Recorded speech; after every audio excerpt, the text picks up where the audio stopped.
Hello vinyl community, this is Randy. I'm going to show you some records today that I've picked up in the last part of December, and maybe up to the first part of January, so here we go.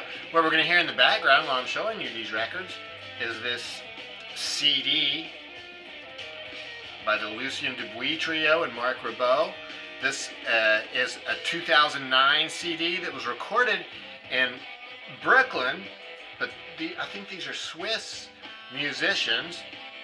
So Lucien Dubuis plays alto sax and contrabass clarinet.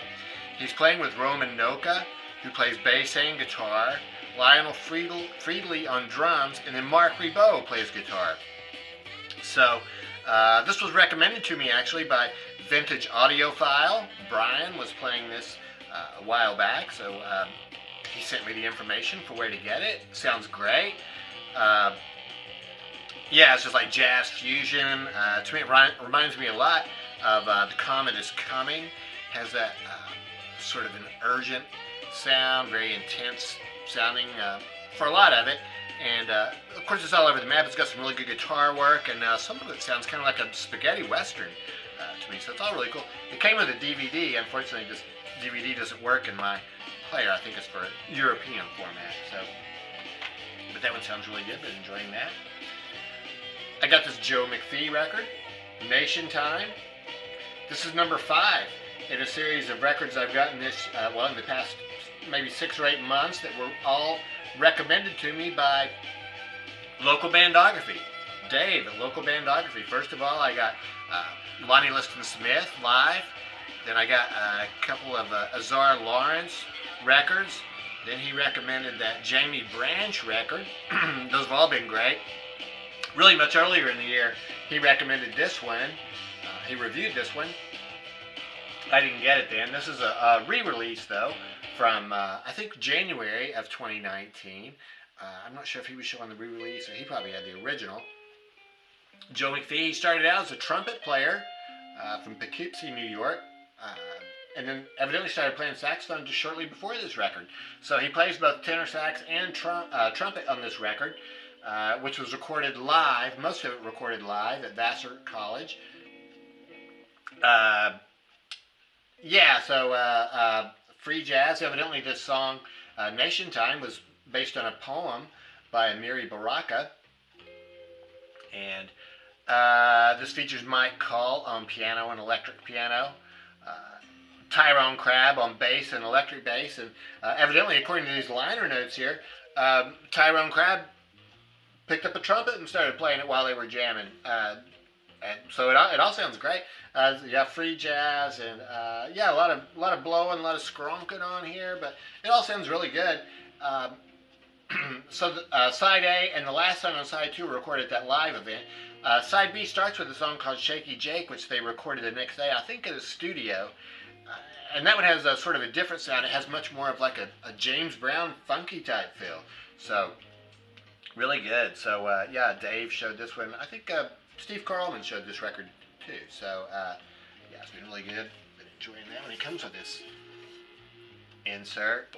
It tells all about it here. This was recorded in 1971, but like I say, this was a reissue from January of this year.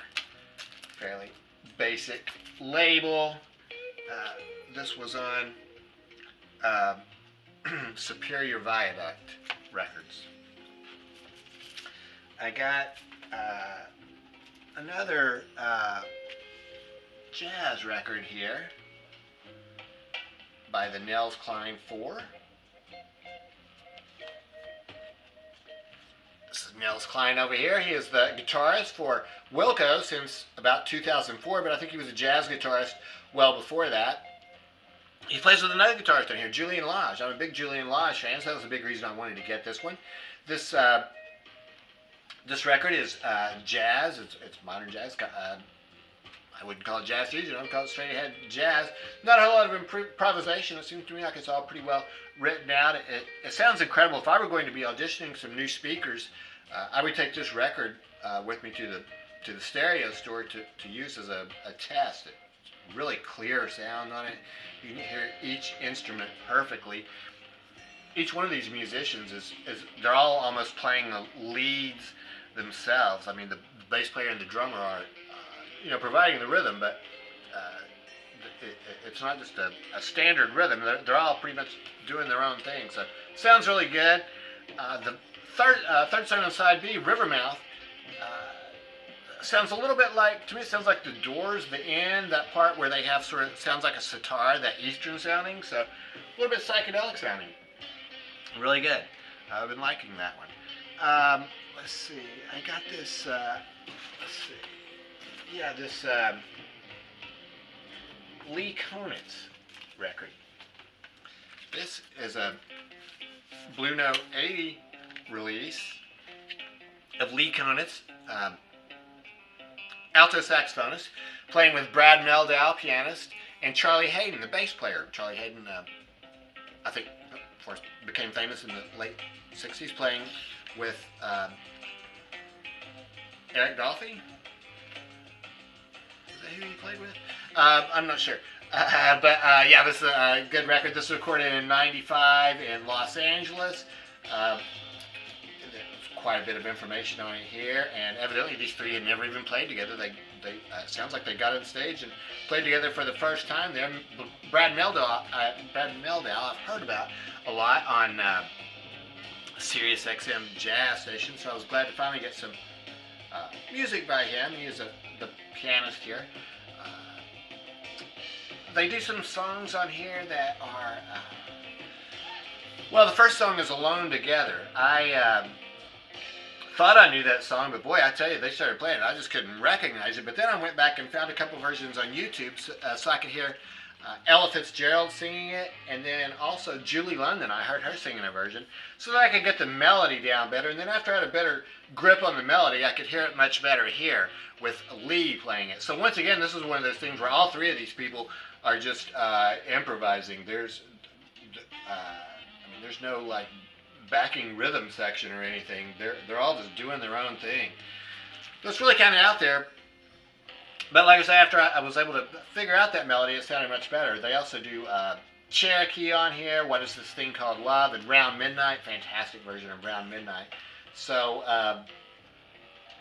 yeah, but I think you really need to know these songs, what they really sound like, before you start hearing their versions, because they sort of, I mean, they don't even play it through one time. They start improvising right off the top, so it's just sort of like the chord changes that you're hearing. So very enjoyable, and this is one that I will need to listen to some more to really sort of maybe get a slightly better grip on that one. So yeah. Oh gosh, this was the inner sleeve for the Nels Cline 4, and then yeah, here's what that Nels Cline record looks like. It's on Blue Note. Okay. Yeah. Okay, so I got everything back in order here now. So I also picked up this Johnny Griffin record, introducing Johnny Griffin.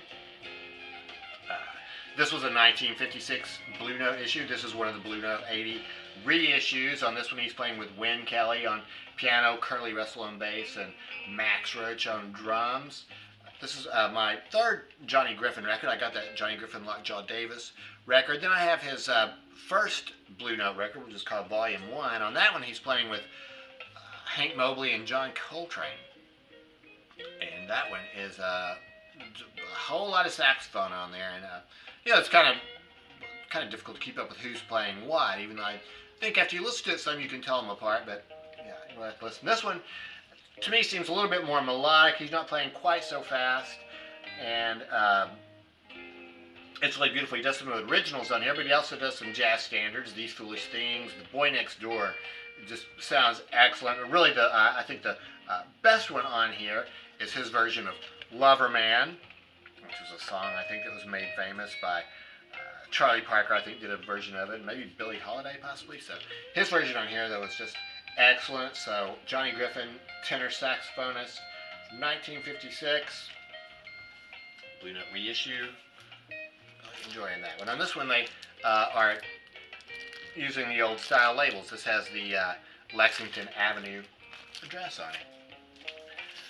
I picked up this Miles Davis record, My Funny Valentine. This is Miles Davis in concert. This was recorded in 1964 at the Lincoln Center. This concert was a benefit, actually, for voter registration. This was recorded, sort of at the height of the civil rights movement here in the United States. The big reason I wanted this record was because this one has George Coleman on tenor sax. George Coleman was the saxophonist after Hank Mobley, and I think before Sam Rivers. I'm not sure about that. I'm not sure if he came before or after Sam Rivers, but definitely before Wayne Shorter. So he was on the Quiet Nights album, and I really like his saxophone work. He is, doesn't play the sheets of sound like Coltrane does. It's not maybe quite so abstract as Wayne Shorter, so maybe a little bit more melodic, and I think it sounds really good. This 5 songs on here, 4 of them are jazz standards. I love all of Miles' career, but I think I really do maybe like better when he plays the jazz standards and when he does the ballads. So, My Funny Valentine, he does a fantastic version of this. All of You, Stella by Starlight, and I Thought About You are the standards. Then they also do All Blues on here from the Kind of Blue album. So the recording quality is outstanding. So this is like a mobile fidelity. This is one of the ones on the Gain 2, so it's one of their high quality records. It sounds really good. I got another mobile fidelity record, Ellington at Newport. This one has a silver up here. This is the Silver Label series, so this one didn't cost quite as much. It sounds really good. I think it sounds just as good. I'm not sure what the Silver Label means. I think it may have something to do with the source tape, but I'm not sure about that one. But this is Ellington at Newport. This is the one that I was glad to get because I've heard about this one for a long time. This is a very famous concert where Paul Gonsalves takes 27 choruses on Diminuendo and Crescendo in Blue. And the famous part of it is that while they're playing, I guess when Paul Gonsalves first started his solo, this woman got up and started dancing. So this was at the Newport Jazz Festival in 1956. It was the late night show, outdoor show. She was up there in the box seats, and she started dancing, and the crowd started reacting, and so you could just hear the crowd growing, the noise growing in the background. He just keeps on playing, and I suppose she's dancing, and yeah, they start cheering louder and louder. And I'm going to put a link to a YouTube video down there where it's not a video of the concert, but it's the same version of the song that's on this record, and then they have like some still photos of the band playing and this woman dancing and stuff, so you can really hear the build up, and it's a very famous concert. So, and it sounds really good. It's very exciting, so I can see why it's very famous. So I was glad to get that one.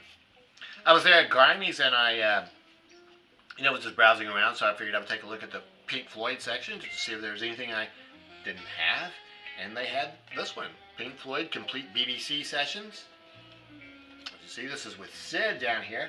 I was looking at this, there's just no information. The back cover, that's pretty much like Piper at the Gates of Dawn, but there's no dates or anything on here, so you can maybe just sort of tell by the names of the songs that this would be the Sid era.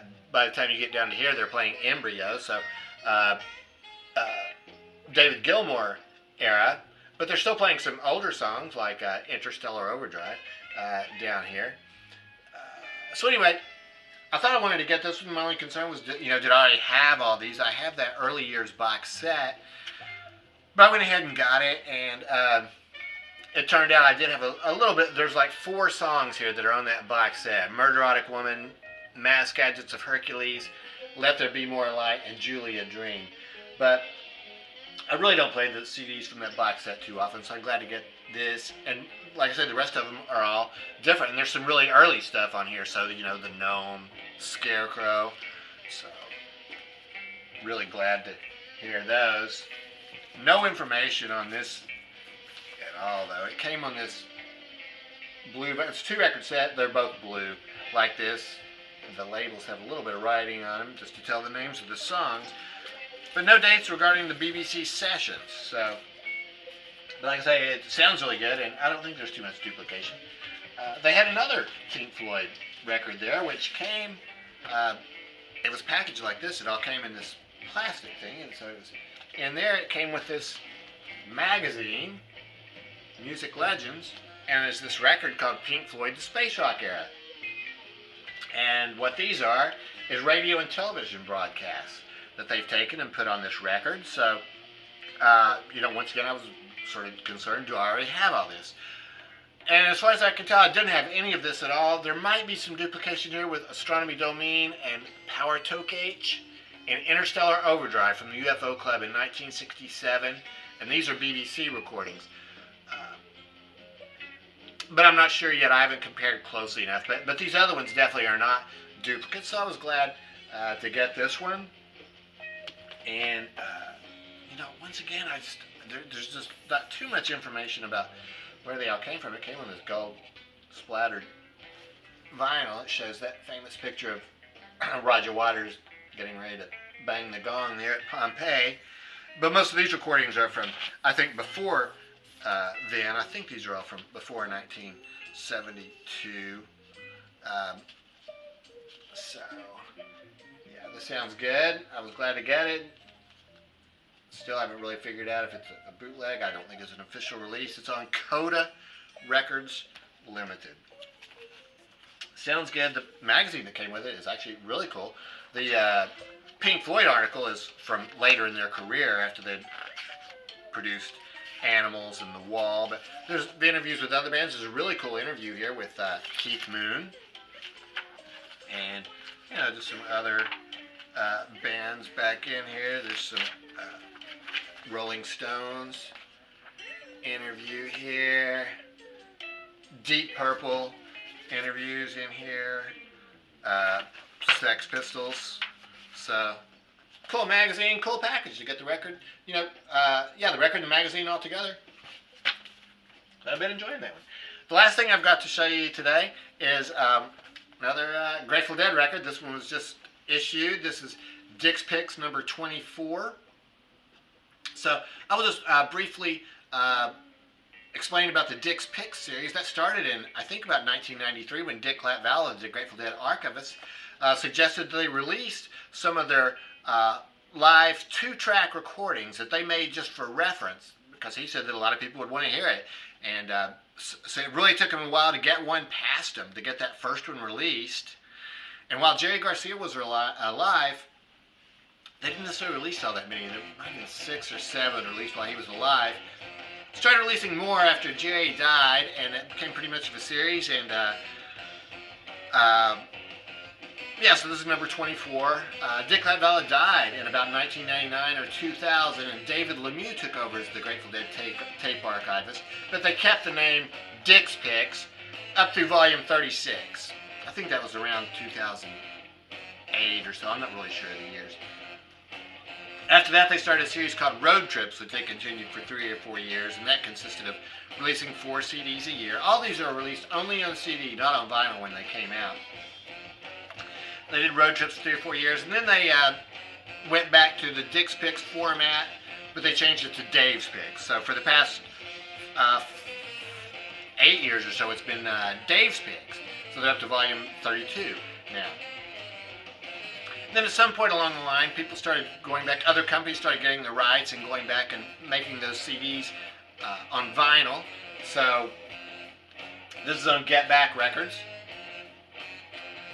This is 32374. The reason this concert is so famous is this is the very first use of the Grateful Dead's Wall of Sound, the very first concert where they used the Wall of Sound. It comes with this insert. It's a 4-record set.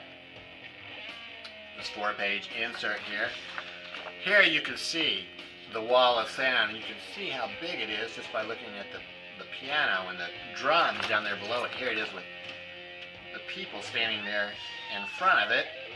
So it was really an incredible sound system, one that we'll never be able to hear anything like that again, because nobody's ever going to build a sound system like this again. It's too expensive.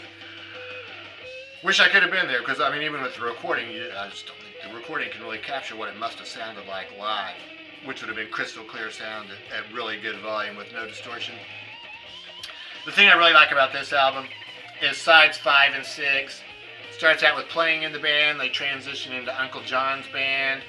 They start transitioning into Morning Dew. You flip the record, they play Morning Dew for about 12 minutes, and they transition back into Uncle John's band, play that for about 6 minutes, and then transition back into playing in the band. So it's playing in the band, Uncle John's band, Morning Dew, Uncle John's band, playing in the band. So the whole package is worth it just for that one record alone. Of course, it has, here's the track list, and you can see the other songs that are on here. The sound of it is just incredible. So really glad to get this. This is my favorite era of Grateful Dead. This is with Keith and Donna Godshaw, Keith on keyboards and Donna singing backup vocals. So just one drummer on here. Bill Kreutzmann, the only drummer. Mickey Hart was taking a break from the band at this time. So, yeah, came with that insert. 4 records.